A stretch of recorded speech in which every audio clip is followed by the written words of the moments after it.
दोस्तों कभी सोच कर देखा है कि क्या होता अगर इंडिया और पाकिस्तान के दरमियान पार्टीशन ना होती। इस सिचुएशन को इमेजिन करते ही लोगों के जहन में आता है क्रिकेट। क्या टीम होती जब सचिन तेंदुलकर और शोएब अख्तर एक ही टीम में खेलते।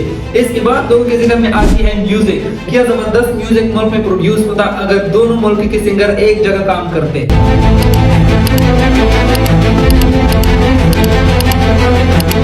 लेकिन ये सब तो ऊपर की बातें हैं। इस चीज को काफी गहराई से देखा जा सकता है। इंटरनेशनल रिलेशन पर क्या असर पड़ता और पॉलिटिक्स और मीडिया जैसी चीजों पर क्या इम्पैक्ट होता। तो आइए इस सिनेरियो पर एक सीरियस नजर डालते हैं और ये भी जानने की कोशिश करते हैं असली हिस्ट्री को देखकर कि क्या होता अगर पार्टीशन को रोका जाता। अपनी वीडियो की शुरुआत करते हैं दी एक्चुअल हिस्ट्री से कि पार्टीशन को रोकने के लिए क्या क्या कर सकते थे। साल 1857 से शुरू करते हैं। Revolt of 1857।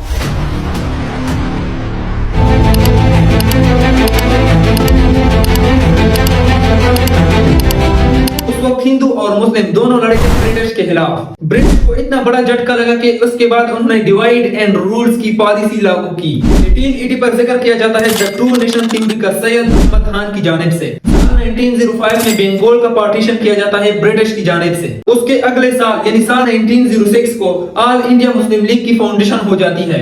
फिर साल 1909 में आते हैं द फेमस मोरली मेंटो रिफॉर्म और साल 1919 में आता है मुंतगो चेम्सफोर्ड रिफॉर्म। इन दोनों का इस्तेमाल करके ब्रिटिश एक्चुअली पॉलिटिकल डिवाइड करते हैं लोगों को रिलीजन के नाम पर सेपरेट इलेक्ट्रोलाइट प्रोवाइड करके। सेपरेट इलेक्ट्रोलाइट्स का मतलब मजहब के नाम पर कुछ सीट होंगे जहां पर सिर्फ उसी मजहब के लोग वोट कर सके। मतलब कि कुछ मुस्लिम सीट्स होंगे जहां पर सिर्फ मुस्लिम ही वोट कर सकते हैं। साल 1916 को लखनऊ पे साइन किया जाता है कांग्रेस के बाल गंगाधर और कायद-ए-आज़म मोहम्मद अली जिन्नाह के दरमियान और इसी वजह से कांग्रेस एक्सेप्ट करते हैं सेपरेट इलेक्ट्रोलाइट्स को। अब कांग्रेस ने ऐसा क्यों किया तो इसका सिंपल सा जवाब है कि कांग्रेस को लगता था कि इससे हिंदू और मुस्लिम की इत्तेहाद बढ़ेगी। 1933 को अहमद अली एक टेम्पलेट लिखते हैं जिसका टाइटल होता है now or never, are we to live or perish forever एवर। इस टेम्पलेट को पाकिस्तान डिक्लेरेशन भी कहा जाता है और इसी टेम्पलेट में पहली बार डिमांड किया जाता है कि 5 सूबों को पंजाब, कश्मीर, अफगान प्रोविंस, सिंध और बलूचिस्तान को एक सेपरेट मुस्लिम कंट्री बना दिया जाए जिसका नाम होगा पाकिस्तान। और इसी पाकिस्तान का लफ्ज बाद में मॉडिफाई करके पाकिस्तान का लफ्ज बना दिया गया। इसके बाद 1940 को लाहौर सेशन में जिन्नाह भी ये कहते थे कि हिंदू और मुस्लिम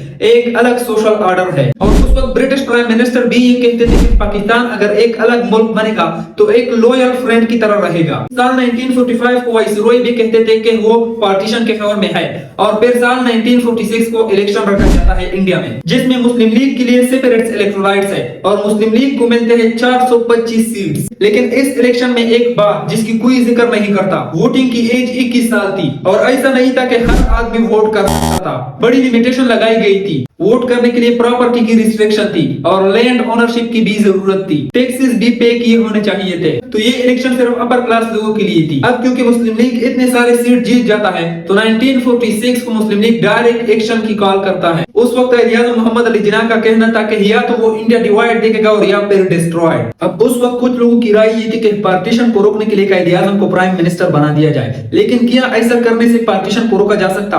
तो इसका जवाब है नहीं, क्योंकि जिन्नाह पहले प्राइम मिनिस्टर नहीं बने थे पाकिस्तान के। पहले प्राइम मिनिस्टर लियाकत अली खान थे। लेकिन फिर भी जिन्नाह को 3 बार प्राइम मिनिस्टर की सीट ऑफर की गई थी इस उम्मीद से कि पार्टीशन को अवॉइड किया जा सके, लेकिन ऐसा नहीं हुआ। अब उस वक्त इंडियन लोगों के जहन में 2 ख्याल थे जिसकी वजह से पार्टीशन को रोका जा सकता और खुदा का लाख लाख शुक्र है कि ऐसा नहीं हुआ। उनका पहला ख्याल यह था कि गांधी किसी भी तरीके से कायद-ए-आज़म मोहम्मद अली जिन्नाह से बात करके उसको कन्विंस करे कि पार्टीशन को रोका जाए और कायद-ए-आज़म अपना फैसला बदल लेते। लेकिन कायद-ए-आज़म ने ऐसा नहीं होने दिया। इंडियन लोगों का दूसरा ख्याल यह है कि नितुरम गॉड्स गांधी की जगह सीधा जिन्नाह को गोली मार देते तो पार्टीशन को अवॉइड कर सकते और वैसे भी जिन्नाह को मारने की कोशिश की गई है उस वक्त, लेकिन नाकाम हुई है। अब क्या फायदा होता पाकिस्तान का अगर इंडिया और पाकिस्तान डिवाइड ना होते? सबसे पहले तो कायद-ए-आज़म प्राइम मिनिस्टर बन जाते यूनाइटेड इंडिया के, क्योंकि कायद-ए-आज़म को कई बार प्राइम मिनिस्टर की सीट ऑफर की गई थी पार्टीशन को रोकने के लिए और पाकिस्तान दुनिया की एक बड़ी मईशत का हिस्सा होता जिसकी जीडीपी आज $4 ट्रिलियन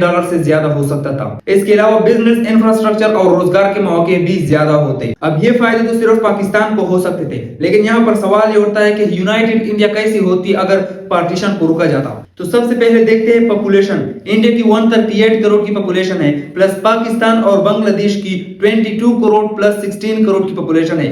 तो ये टोटल हो गए 176 करोड़ की पॉपुलेशन। इस तरह यूनाइटेड इंडिया दुनिया की सबसे पॉपुलेटेड कंट्री होती। दूसरा मिलिट्री। आज के दिन चाइना के पास दुनिया की सबसे लार्जेस्ट आर्मी है, लेकिन फिर यूनाइटेड इंडिया के पास दुनिया की सबसे पावरफुल आर्मी होती। इसके अलावा ढेर सारा पैसा पाकिस्तान और इंडिया दोनों की जानिब से स्पेंड किया जाता है जम्मू कश्मीर पर। तो ये पैसा टेक्नोलॉजी वगैरह पर इस्तेमाल किया जा सकता था, लेकिन हर चीज परफेक्ट भी ना होती, फिर भी कुछ चैलेंजेस का सामना करना पड़ता, जैसा कि मजहबी और सियासी इख्तिलाफात कभी खत्म ना होते। सियासत की ताकत में छोटे इलाकों को नजरअंदाज करने का खतरा हमेशा रहता। अगर पार्टीशन ना हुआ होता फिर भी शायद तरक्की कम और दुश्मनी ज्यादा होती। अब आपके लिए सवाल यह है कि अगर पाकिस्तान और इंडिया आज एक होते तो क्या हम मजबूत होते या ये जुदाई ही हमारी तकदीर थी।